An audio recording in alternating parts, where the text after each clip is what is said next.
Hello नमस्कार दोस्तों, कैसे हैं आप सभी लोग। और मैं हूं आप सभी का अपना विजय भैया और आप लोगों के लिए आज लेकर आ चुका हूं एक बहुत ही शानदार सी क्लास जिसमें हम कुछ एक्सपेरिमेंट भी करने वाले हैं। और एक्सपेरिमेंट करने के लिए मैं कुछ चीज़ें आपके लिए आपके सामने लेकर के आया हूं और इसकी मदद से हम लोग देखेंगे कि कैसे हम बेसिक इलेक्ट्रिसिटी को समझते हैं।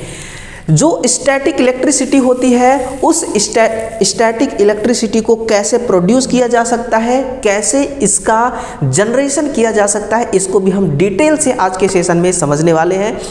तो एक बार कमेंट सेक्शन में लिखिएगा, अपना हाल चाल बयां कीजिएगा, कैसे हैं, अपना दुख दर्द बयां कीजिएगा, कैसे हैं आप लोग और कैसी चल रही है आप सभी लोगों की पढ़ाई। और आप अपने एग्ज़ाम के लिए कितना अपने आप को एग्ज़ाम के प्रति मेहनत करने के लिए अपने आप को झोंक दे रहे हैं, है ना, और कितना ईमानदारी के साथ आप पढ़ाई कर रहे हैं, ये सब कुछ बयां कीजिएगा कमेंट सेक्शन के माध्यम से। तो देखिए, हमारा ITI इलेक्ट्रीशियन थ्योरी का जो बेसिक इलेक्ट्रिसिटी है, आज उस इलेक्ट्रिसिटी को हम लोग डिटेल के साथ में समझने जा रहे हैं। तो ध्यान दीजिएगा, ये जो हमारी क्लास चल रही है, ये क्लास चल रही है फाउंडेशन बैच का चौथा अध्याय, जिसमें हम बेसिक इलेक्ट्रिसिटी को आज क्लियर करने वाले हैं। देखिए, शुरू करते हैं आज के अपने इस सेशन को। और जैसा कि हमारा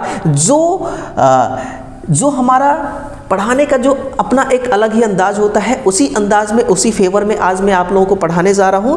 तो ध्यान से सुनिएगा और प्यार खूब दीजिएगा, ठीक है ना। ध्यान से सुनिएगा और प्यार भी साथ में खूब दीजिएगा और कमेंट सेक्शन में अपनी राय जरूर बताइएगा कि क्लास आपको कैसा लगा।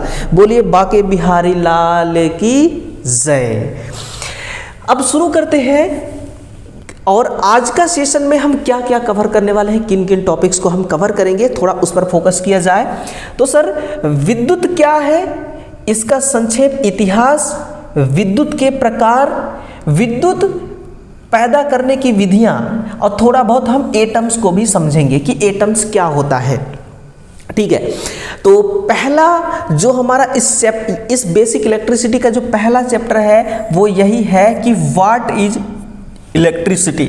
देखिए दोस्तों, जब भी बात वाट की आती है या फिर वाई की आती है, जब भी बात वाट की आती है या फिर वाई की आती है, तो हमारे दिमाग में एक बात क्लिक करती है कि इस वाट का जवाब क्या है। ये डिपेंड करता है कि ये टॉपिक क्या है। तो टॉपिक हमारा इलेक्ट्रिसिटी का है, तो इलेक्ट्रिसिटी के बारे में पूछा जा रहा है कि क्या है इलेक्ट्रिसिटी।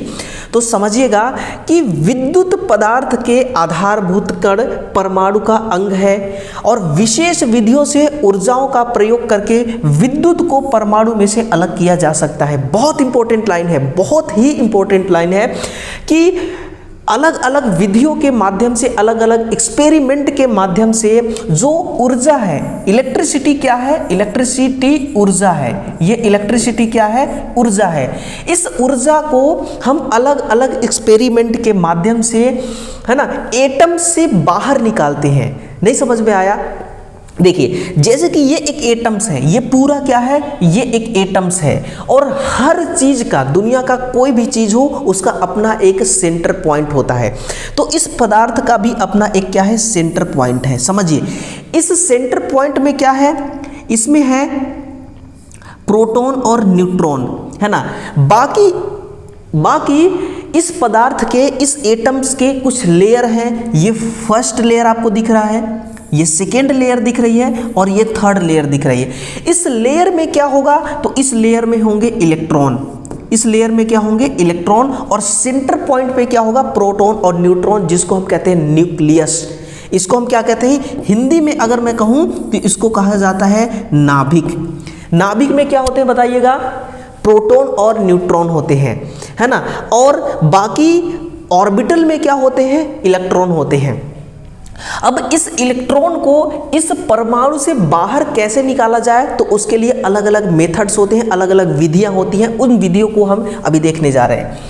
तो इस प्रकार परमाणु के अंदर इलेक्ट्रॉनों के असंतुलन के कारण किसी भी प्रकार की लगाई गई ऊर्जा विद्युत ऊर्जा कहलाती है। यानी कि हम यहाँ पर फ्रैक्शन के माध्यम से, घर्षण के माध्यम से ये जो इलेक्ट्रॉन यहाँ पर लेयर पे घूम रहे हैं, इन इलेक्ट्रॉन को हम बाहर निकालेंगे और बाहर निकाल के एक कंडक्टर के माध्यम से इनको हम फ्लो करा देंगे। इनको हम क्या करा देंगे? फ्लो करा देंगे।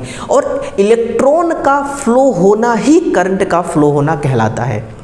अगर आपसे कोई पूछे कि इलेक्ट्रॉन का फ्लो होना क्या कहलाता है, तो आपका जवाब क्या होना चाहिए कि इलेक्ट्रॉन का फ्लो होना ही करंट का फ्लो होना कहलाता है। बताइए समझ में आया या नहीं? जब तक इलेक्ट्रॉन फ्लो नहीं होगा तब तक करंट का फ्लो नहीं हो सकता। ठीक है। दूसरी बात यह है कि अब हम इस इलेक्ट्रॉन को, है ना, ये जो पर्टिकुलर इलेक्ट्रॉन है, इस लेयर से इस इलेक्ट्रॉन को हम बाहर कैसे निकालें। इलेक्ट्रॉन एक एनर्जी है ना, जो करंट फ्लो कराने में हेल्प करती है। यानी कि करंट तभी फ्लो होगा जब इलेक्ट्रॉन फ्लो होंगे।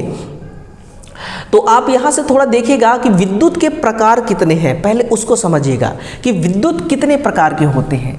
विद्युत कितने प्रकार के होते हैं, तो हमें पता होना चाहिए कि विद्युत 2 प्रकार के होते हैं। लेकिन कुछ ऐसे भी छात्र हैं जिनको नहीं पता एक्चुअल में कि इलेक्ट्रिसिटी कितने टाइप्स के होते हैं, तो उनको बताना ज़रूरी है। इलेक्ट्रिसिटी 2 टाइप के होते हैं। करंट जो होता है 2 टाइप का होता है। पहला जो है ये विद्युत इलेक्ट्रिसिटी, जिसको स्टैटिक चार्ज कही जाती है, जिसको हम क्या कहते हैं? स्टैटिक चार्ज कहते हैं। और दूसरा गतिशील विद्युत, जिसको डायनामिक चार्ज कहते हैं। तो कितने प्रकार के चार्ज होते हैं? 2 प्रकार के चार्ज होते हैं। अगर आप कहेंगे कि सर जो मोटर, पंखा, ये जो करंट से चलती है, इनमें कौन सा इलेक्ट्रिसिटी होता है, इनमें कौन सा करंट होता है, तो इनमें ये होती है डायनामिक इलेक्ट्रिसिटी। जो हमें विद्युत का झटका देता है, जिससे हमें करंट लगता है, वो कौन सी इलेक्ट्रिसिटी है? तो हमें डायनामिक इलेक्ट्रिसिटी से करंट लगता है और करंट का झटके का महसूस होता है। अगर कोई पूछे कि क्या स्टैटिक इलेक्ट्रिसिटी से हमें करंट का झटका लगता है, तो आपका जवाब होना चाहिए नहीं, नथिंग, कभी नहीं। स्टैटिक इलेक्ट्रिसिटी से कभी भी करंट का झटका नहीं लगता। लेकिन स्टैटिक इलेक्ट्रिसिटी को प्रोड्यूस कैसे किया जा सकता है, सबसे ट्विस्ट ये है कि स्टैटिक इलेक्ट्रिसिटी को हम कैसे उत्पन्न कर सकते हैं, कैसे जनरेट कर सकते हैं। तो उसके लिए देखिएगा, यहाँ पर कई सारे ऑप्शन होते हैं, कई सारे मेथड्स होते हैं, लेकिन मैं आपको यहाँ पर 2 मेथड दिखा रहा हूँ। ये मेथड फर्स्ट है, ये कौन सा है? Method 01, method 02। 2 मेथड आपके सामने लेकर आया हूँ, समझिए। जो हमारी पहली मेथड है, ये है कि ये एक ग्लास की रॉड है। ये क्या है? ग्लास की रॉड है ना, ग्लास की रॉड है। और ये है सिल्क का कपड़ा। सिल्क समझते हैं, रेशम का कपड़ा, रेशमी कपड़ा। तो ऐसा कहा गया है कि जब भी ग्लास के रोड को सिल्क के कपड़े के साथ मैकेनिकल एनर्जी लगा करके घर्षण किया जाए, तो स्टैटिक इलेक्ट्रिसिटी प्रोड्यूस हो जाती है ना। कैसे होती है? मेरे बात पर आप कैसे यकीन करेंगे? मेरे बात पर आप कैसे यकीन करेंगे? तो आपको यकीन करना होगा, मजबूरन करना होगा। मैं एक्सपेरिमेंट करके दिखाऊंगा आपको, है ना। इसीलिए ये सारा ताम झाम लेकर के आया हूँ, ये सारा सिस्टम जो है ना, ये सब कुछ लेकर के आया हूँ। इसीलिए आज मैं आपको आया हूं सिखाने के लिए, तो कुछ न कुछ सिखा कर ही जाऊंगा। आपसे मेरा यही वादा है एक, ठीक है। देखिए, हम कहां पर थे? हम थे ग्लास की रोड और सिल्क की कपड़ा से हम स्टैटिक इलेक्ट्रिसिटी प्रोड्यूस कर रहे थे। तो कैसे इसमें स्टैटिक इलेक्ट्रिसिटी प्रोड्यूस होगा? सबसे पहली बात आपको ये जानना होगा कि इलेक्ट्रिसिटी यानी कि विद्युत जो है, ये एक एनर्जी है। मेरी बात मान रहे हैं ना? विद्युत क्या है? एक एनर्जी है ना। और इलेक्ट्रॉन भी क्या है? एक एनर्जी है। विद्युत का अस्तित्व तभी है जब इलेक्ट्रॉन है ना। जब इलेक्ट्रॉन है तभी विद्युत का अस्तित्व है। और इलेक्ट्रॉन भी एक एनर्जी है और विद्युत भी एक एनर्जी है। तो हम ये मान लेते हैं कि इस रॉड के पास 5 इलेक्ट्रॉन की एनर्जी है, इसके पास भी 5 इलेक्ट्रॉन की एनर्जी है ना।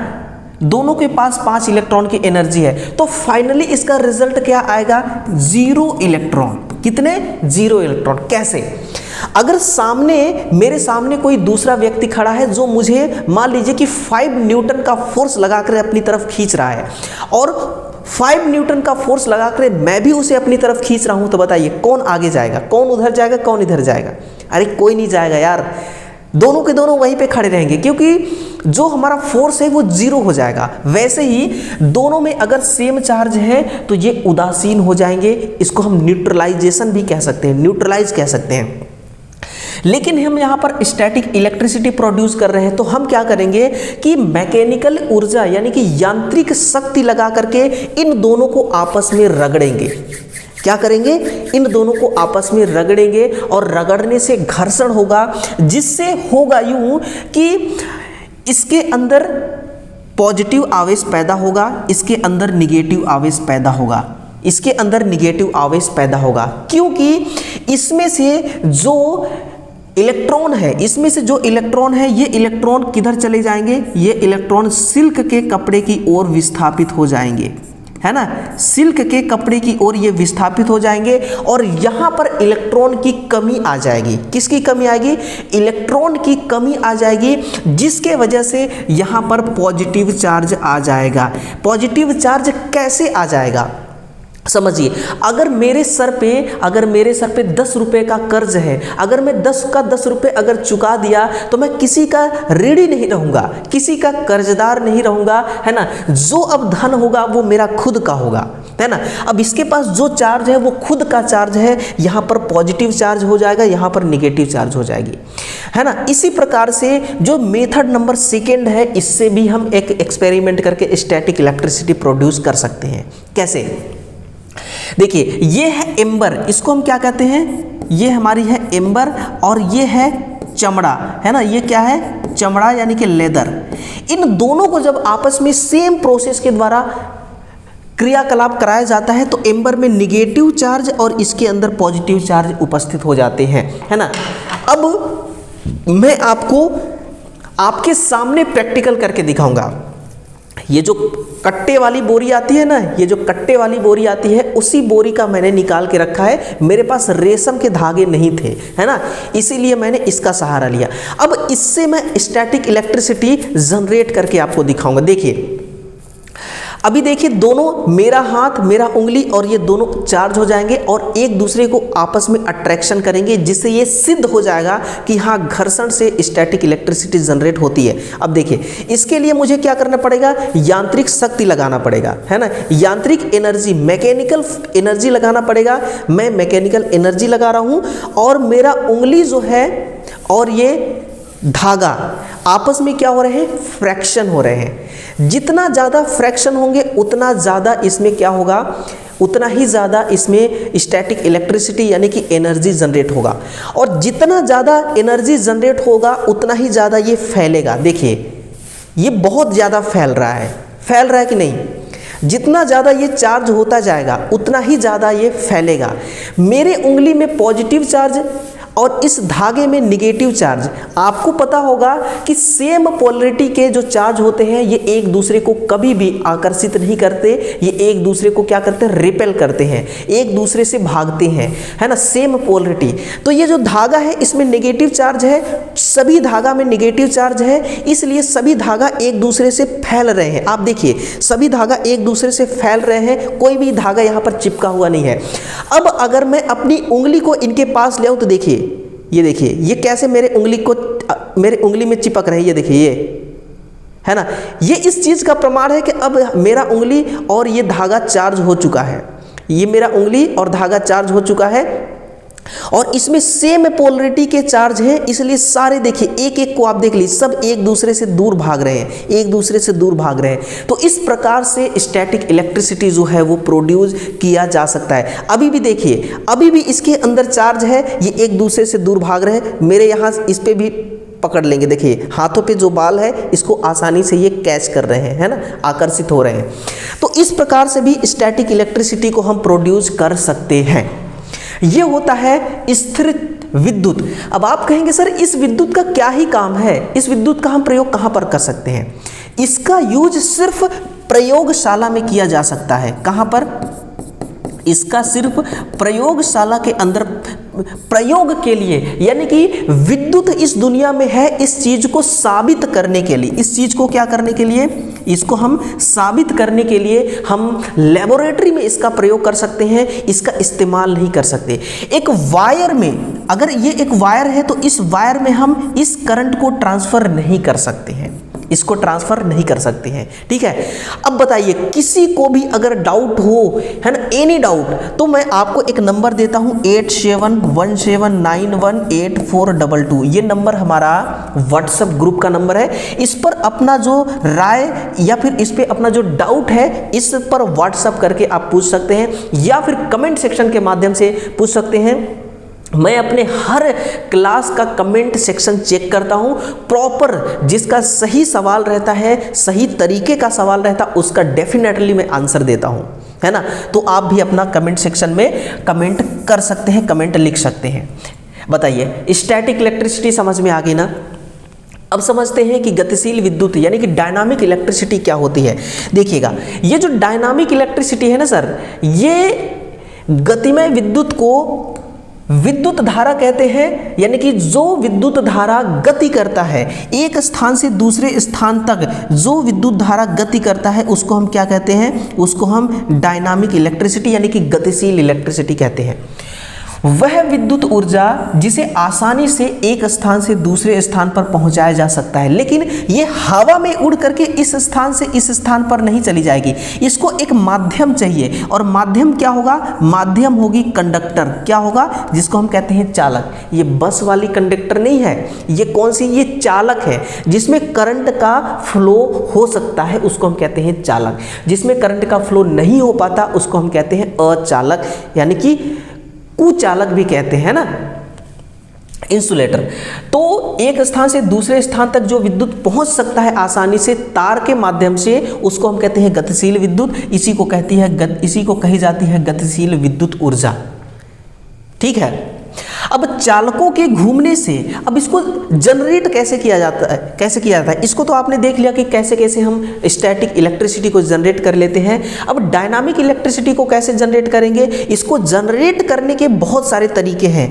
तापीय प्रभाव द्वारा, है ना, रासायनिक प्रभाव द्वारा, चुंबकीय प्रभाव द्वारा और प्रकाश प्रभाव द्वारा, है ना, अलग अलग प्रभाव के द्वारा हम इसको प्रोड्यूस कर सकते हैं, उत्पादन कर सकते हैं।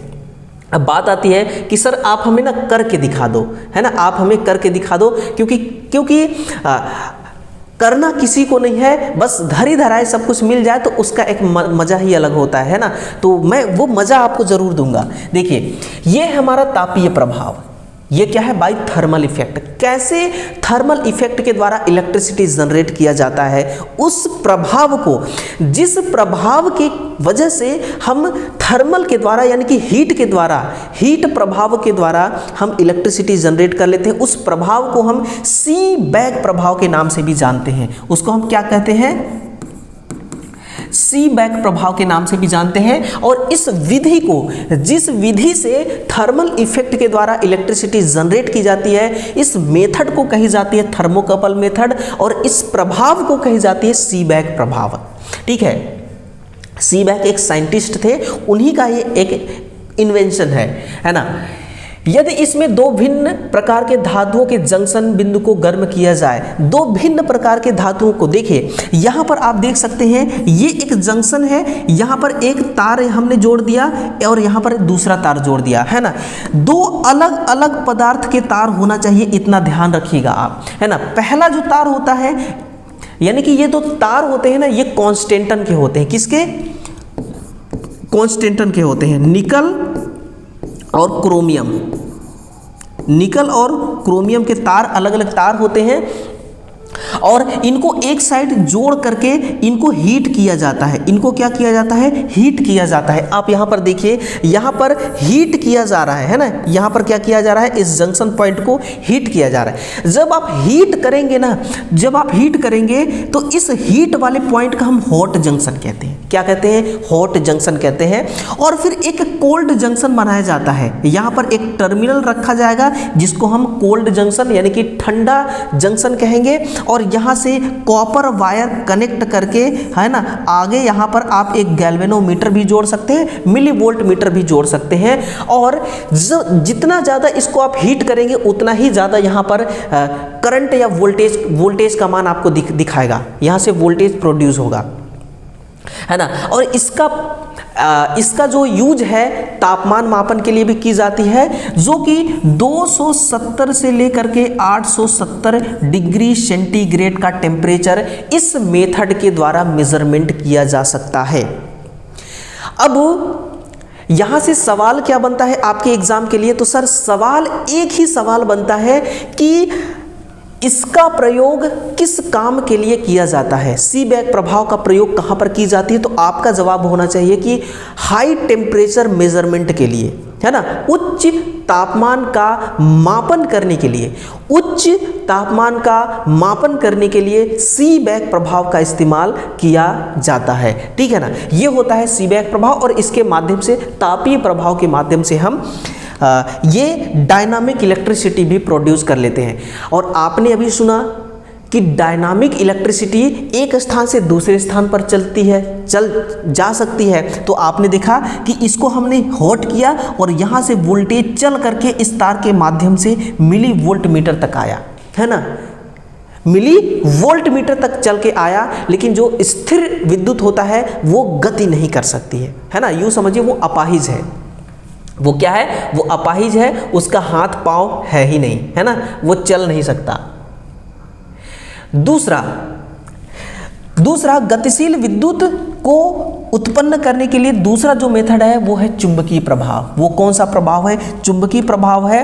आपके इलेक्ट्रिशियन थ्योरी में जो मोटर है ना, motor, generator, transformer, AC DC motor, जितने भी ऐसे उपकरण हैं जो लाइट से चलते हैं, है ना, जो किससे चलते हैं, जो करंट से चलते हैं, वो सारे के सारे चुंबकीय प्रभाव के द्वारा जो करंट का उत्पादन होता है इसी प्रभाव पर वो बेस्ड है। अगर मैग्नेटिक इफेक्ट, ये जो प्रभाव है ये ना रहे तो मोटर का अस्तित्व नहीं है, जनरेटर का कोई अस्तित्व नहीं है ना, जनरेटर का कोई अस्तित्व नहीं है। हम चुंबक से भी करंट बना सकते हैं और करंट से भी साला चुंबक बना सकते हैं, है ना। हमारे देश में ऐसे ऐसे साइंटिस्ट हैं, ऐसे ऐसे साइंटिस्ट जन्म लिए जो कि पूरी दुनिया को मतलब कि अपने उंगलियों पर, अपने इशारों में इन्होंने नचाया है, और आज भी हम उनके बनाए हुए प्रभावों पर नाच रहे हैं। और ये दुनिया, ये अस्तित्व जब तक रहेगी तब तक नाचती रहेगी, ठीक है। तो इनके प्रभाव को समझिएगा। चुंबकीय प्रभाव, ये प्रभाव किसका है, ये फैराडे साहब का प्रभाव है। ये किसका प्रभाव है, फैराडे साहब एक वैज्ञानिक थे। जब किसी चालक को स्थिर चुंबकीय क्षेत्र के मध्य घुमाया जाता है तो चालक में इलेक्ट्रोमोटिव फोर्स, जिसको हम EMF या विद्युत वाहक बल कहते हैं, ये उत्पन्न हो जाता है। आप यहाँ से देख पा रहे हैं, बहुत ही शिद्दत से देखिएगा, यहाँ पर आपके पास एक चुंबक है। क्या है, एक चुंबक है। चुंबक में दो पोल होते हैं, एक होता है नॉर्थ और दूसरा होता है साउथ। इसी चुंबक के चारों ओर क्या होगा, चुंबक के चारों ओर क्या होगा, चुंबक के चारों ओर होगी चुंबकीय बल रेखाएं। क्या होंगी, चुंबकीय बल रेखाएं। इन्हीं चुंबकीय बल रेखाओं के जोन में, इन्हीं चुंबकीय बल रेखाओं के एरिया में, है ना, इन्हीं चुंबकीय बल रेखाओं के एरिया में, जैसे कि यहाँ पर एक वाईफाई है, इस वाईफाई का अपना एक एरिया होता है, अपना एक क्या होता है, रेंज होता है ना। इसमें जितने भी मोबाइल इस एरिया में आएंगे वो सब इससे कनेक्ट हो पाएंगे, है ना। और जो इससे इस रेंज से बाहर होगा उसका कनेक्शन नहीं हो पाएगा, हॉटस्पॉट का कनेक्शन नहीं मिल पाएगा, है ना। वैसे ये भी है, चुंबक के इस मैग्नेटिक फील्ड के एरिया में अगर किसी दूसरे तार को हम रखते हैं तो उस तार को रखने पर हम उस तार को मोमेंट देते हैं, उस तार को हम घुमाते हैं, है ना, ताकत लगा करके उसमें घुमाते हैं। जब घुमाते हैं तो ये मैग्नेटिक फील्ड इस तार में क्या होता है, लिंक हो जाता है। क्या होता है, लिंक हो जाता है, और इसमें अपना खुद का एक EMF जनरेट हो जाता है, जिसको हम कहते हैं विद्युत वाहक बल जनरेट हो जाता है ना। एक प्रकार से यह इलेक्ट्रॉनों का बहाव बल होता है। जो ईएमएफ होता है ये एक प्रकार का क्या है, इलेक्ट्रॉन का फ्लो होना, और इलेक्ट्रॉन जब फ्लो होते हैं तो करंट का फ्लो होना स्टार्ट हो जाता है। तो इस प्रकार से मैग्नेटिक फील्ड के द्वारा हम करंट को एक स्थान से दूसरे स्थान तक उत्पन्न करके एक स्थान से दूसरे स्थान तक हम ट्रांसफर कर सकते हैं, ठीक है ना। ठीक है, तो इस प्रकार से चुंबकीय प्रभाव से भी हम क्या कर सकते हैं, करंट का उत्पादन कर सकते हैं, ठीक है ना।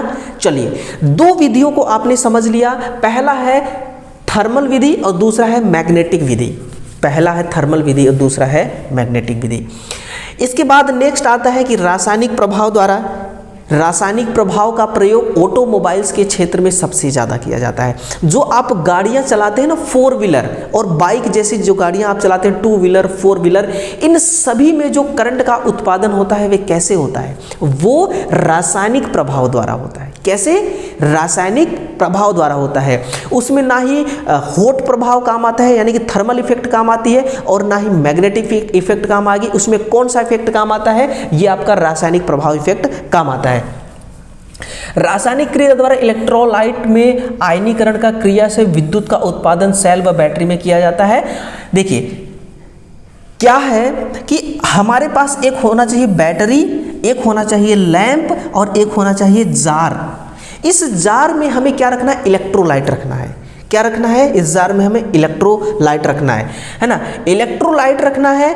और इस इलेक्ट्रोलाइट में विद्युत धारा का प्रवाह होता है रासायनिक तौर पर, ठीक है ना। किस तौर पर, रासायनिक तौर पर। जब इलेक्ट्रोलाइट में आयनीकरण की क्रिया यानी कि इसके अंदर जो इलेक्ट्रोलाइट भरी हुई है इसमें आयोनाइजेशन का क्रिया होता है, और आयोनाइजेशन का क्रिया जब होता है तो विद्युत का उत्पादन होता है, जिसको हम कहते हैं केमिकल इफेक्ट, है ना। और इस विद्युत को हम बैटरी में स्टोर कर लेते हैं, इसीलिए यहाँ पर बैटरी लगाई गई है। इस विद्युत को हम बैटरी में स्टोर कर लेते हैं, और ये विद्युत होती है डीसी, जो कि बहुत अधिक मात्रा में नहीं होती है। इसीलिए गाड़ी के अंदर जो करंट होता है वो डीसी करंट होता है, और बहुत ज़्यादा आपको ऐसा नहीं देखने को मिलेगा 11,000 वोल्टेज का डीसी, है ना, 33,000 वोल्टेज का डीसी, 66,000 वोल्टेज का डीसी। इतना बड़े अमाउंट में वोल्टेज आपको एसी का ही देखने को मिलेगा। लेकिन रासायनिक प्रभाव द्वारा सिर्फ डीसी इलेक्ट्रिसिटी जनरेट की जाती है, ठीक है ना। अगर आपसे कोई पूछे कि रासायनिक प्रभाव द्वारा, केमिकल इफेक्ट के द्वारा कौन सा विद्युत उत्पन्न होता है, तो आपका जवाब होना चाहिए कि डीसी करंट। कौन सा करंट, डीसी करंट। जो लास्ट वाली है इसको देखिएगा, ये बड़ा इंटरेस्टिंग है। जो छतों पे सोलर प्लेट लगी होती है ना, आपने देखा होगा, हो सकता है आपके भी घर में लगा हो, या हो सकता है जहां पर आप ड्यूटी करते हैं, जिस भी प्लांट में, जिस भी कंपनी में ड्यूटी करते हैं, आपने देखा होगा कि सोलर जो प्लेट्स होते हैं वो छतों पे इंस्टॉल किए हुए होते हैं, है ना। तो उस विधि द्वारा, है ना, सोलर प्लेट एक्चुअल में कहाँ से विद्युत का जनरेशन कर रही है, ये एक्चुअल में कर रही है कि जो सूरज की रोशनी है, सनलाइट है, इस सनलाइट में कौन सी एनर्जी है, इसके अंदर फोटोन एनर्जी आती है। कौन सी एनर्जी, इसके अंदर फोटोन एनर्जी है। ये जो फोटोन एनर्जी जब इस प्लेट के अंदर आती है, प्लेट में टकराती है, ये एक सेमीकंडक्टर का प्लेट होता है ना, जिसको हम सोलर प्लेट कहते हैं। ये क्या होता है कि इसमें बहुत सारे इस प्लेट के अंदर कंडक्टर होते हैं, जो कि यूजुअली सिल्वर के होते हैं, है ना, जो कि किसके होते हैं, सिल्वर के होते हैं, चांदी के होते हैं। इस कुछ मात्रा चांदी की होती है, इसलिए इसमें इसकी कॉस्ट भी ज़्यादा होती है कि नहीं, मार्केट में ये महंगा भी मिलता है। तो इसमें क्या होता है कि सेमीकंडक्टर का ये प्लेट है, और आपको पता होना चाहिए कि सेमीकंडक्टर के अंदर अगर आप करंट का प्रवाह कराना चाहते हैं तो इलेक्ट्रॉन और होल दोनों एनर्जी होना चाहिए। कौन सा, इलेक्ट्रॉन और होल। होल में पॉजिटिव एनर्जी होता है, इलेक्ट्रॉन में नेगेटिव एनर्जी होता है ना। तो होल और इलेक्ट्रॉन के कारण इसमें विद्युत धारा का प्रवाह होना स्टार्ट हो जाता है। रीजन क्या है? रीजन है कि सनलाइट में जो उपस्थित फोटोन एनर्जी है, ये फोटोन एनर्जी को इलेक्ट्रिक एनर्जी में कन्वर्ट कर देती है ना। फोटोन एनर्जी को इलेक्ट्रिक एनर्जी में कन्वर्ट कर देती है। इसको हम कहते हैं फोटोवोल्टेइक सेल, जिसको सोलर सेल के नाम से भी जाना जाता है। और एक प्लेट से हमें 0.58 वोल्ट, है ना, हमें इतना वोल्टेज का विद्युत मिल पाता है ना। ये एग्जाम के पर्पज से बहुत ही महत्वपूर्ण है कि एक प्लेट से कितना आपको वोल्टेज प्रदान होता है, कितना प्राप्त होता है? 0.58 वोल्ट। कितना? 0.58 वोल्ट, है ना। तो ये देखिए टोटल इतने ही है, आज के क्लास में टोटल इतना ही है। और मुझे पूरा यकीन है खुद पर और पूरा यकीन है आप पर, है ना, कि आपको ये भी समझ में आया होगा कि लाइट इफेक्ट के द्वारा कैसे हमने पावर का जनरेशन किया, केमिकल इफेक्ट के द्वारा कैसे पावर का जनरेशन यानी कि इलेक्ट्रिसिटी का जनरेशन होता है। नेक्स्ट है कि मैग्नेटिक इफेक्ट के द्वारा कैसे विद्युत का उत्पादन होता है। और फर्स्ट वाला है तापीय प्रभाव, इसके द्वारा कैसे विद्युत का उत्पादन होता है ना। ये आपने सब कुछ समझा होगा। और साथ में ये भी देखा होगा कि इलेक्ट्रिसिटी दो टाइप्स के होते हैं कुल। पहला कौन सा, दूसरा कौन सा? पहला कौन सा, दूसरा कौन सा? और दूसरा को हम कैसे जनरेट कर सकते हैं और पहला को हम कैसे जनरेट कर सकते हैं, है ना। पहला का अपना क्या महत्व है और इसका अपना क्या महत्व है, ये आपने खूब समझा होगा, डिटेल से समझा होगा। ठीक है, तो अपने इस सेशन को यहीं पर समाप्त करते हैं। सेशन को लाइक शेयर ज़रूर करिएगा और चैनल को सब्सक्राइब नहीं किया है तो सब्सक्राइब करिएगा। थैंक्स।